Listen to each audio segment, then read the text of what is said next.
Good morning, everyone. My name is Aisha Hafiz, and today I'm going to be talking about something we all do but never really admit to doing. Gossip. That's right.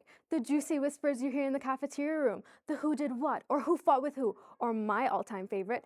Can you imagine what this girl said to me? Now, let's be honest with ourselves for a minute.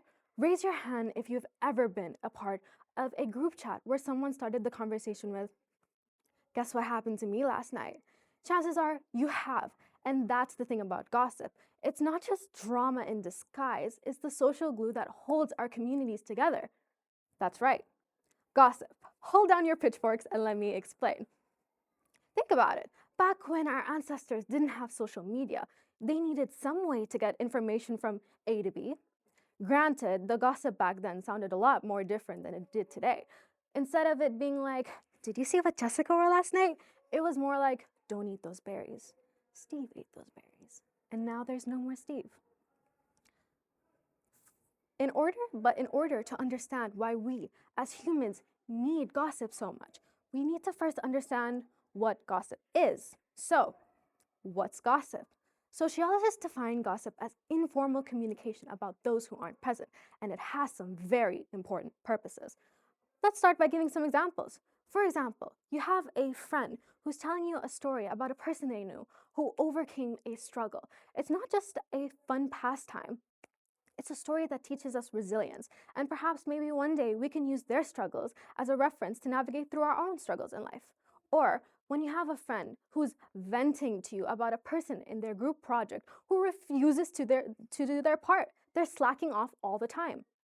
It's not just a hee hee ha ha, you ended up with the worst teammate kind of story. It's a story that subconsciously shows us the consequences of slacking off. From an anthropological perspective, this aligns with how humans have been using storytelling in order to pass down morals and build social values over years. All those stories you've heard as a kid, the Little Red Riding Hood story, those stories taught us morals and values, like don't trust strangers, or you might end up in the belly of some random wolf in the forest. So, hopefully, by the end of this talk, I will show you that gossip doesn't just have to be a guilty pleasure. It is an essential cornerstone to the human connection. Let's start spilling the tea, shall we? Let's begin by looking at animals like apes and monkeys, primates in general. Random, I know, but trust me, this is where we're gonna go, and we'll work it out from there. Social creatures that rely on each other for survival. They use a process known as grooming in order to connect. What's grooming? Grooming is the removal of lice, parasites, and dirt from their fur. And you know that thing you see in the documentaries where the monkeys are like digging into each other's backs? That, my friends, is grooming. And it's not just about hygiene. As stated by a primatologist named Dr. Franz de Waal, the process of grooming is categorized as reciprocal altruism, which is basically I'll do you a favor, but you do me back something in return in the future. This is, of course, only for primates. Don't go using that around your friends.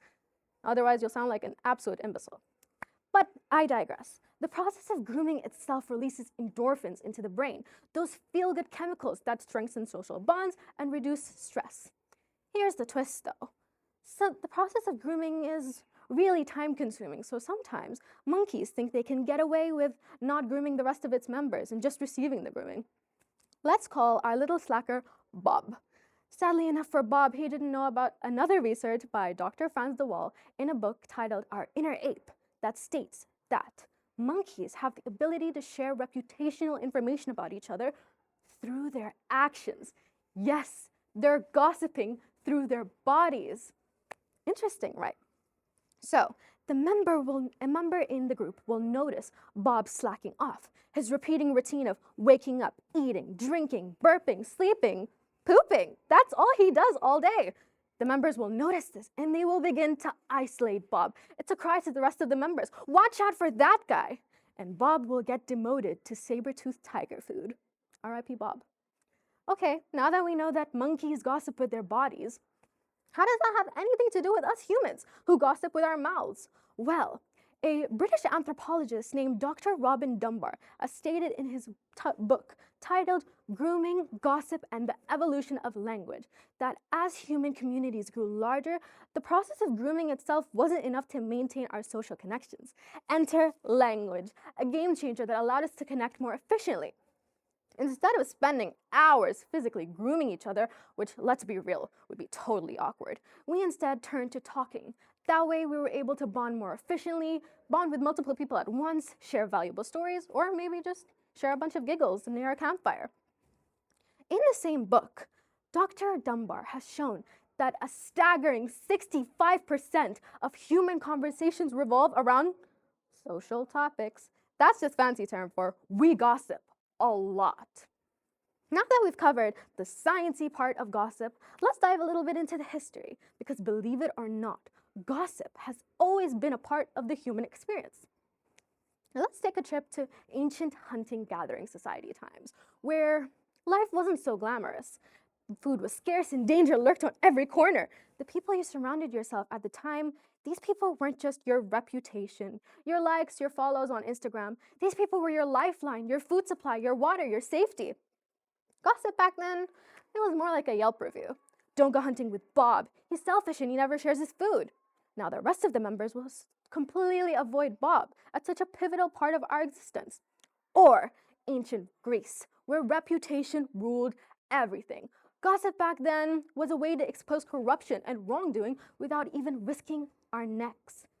Think about it. You're a nobody in Athens and some Zeus-level leader is acting all high and mighty. What would you do? Well, I, for one, would gather up all my little friends and start gossiping, because believe it or not, it worked oftentimes. While it's not able to dethrone a Roman king, it does have the ability to ruin that person's image.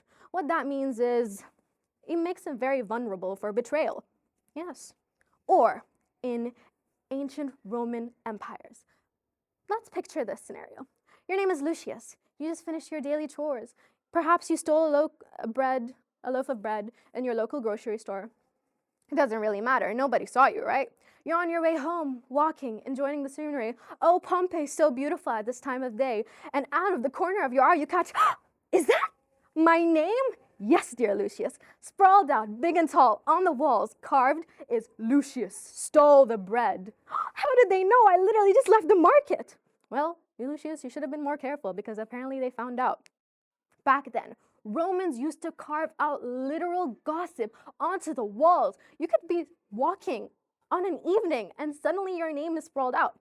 Or, as directly quoted from Pompeii, Successus told Iris he loved her, but she didn't care. This carving depicts the rivalry between two men named Successus and Severus over a woman named Iris. Sadly enough, we don't really know who Iris ended up with, but we know it wasn't Successus because apparently she did not care. So here you have it, folks. You could see that gossip has always been prevalent in human society, whether it was whispers around the campfire or whispers about the latest TikTok tea, which, trust me, is a lot of whispers because for some reason, the parts are endless. Like there's 24 parts for each series. Gossip is about making human connections. Whether you're 12 or 40, it doesn't matter. But you do have to remember, gossip is power. Gossip has the power to unite, to isolate, to harm, or to help. It's all about how we use it. So go ahead, gossip. But I do warn you, and use your words wisely, because you're not just gossiping. You're continuing an ancient human tradition that's been passed down one whisper at a time. Thank you.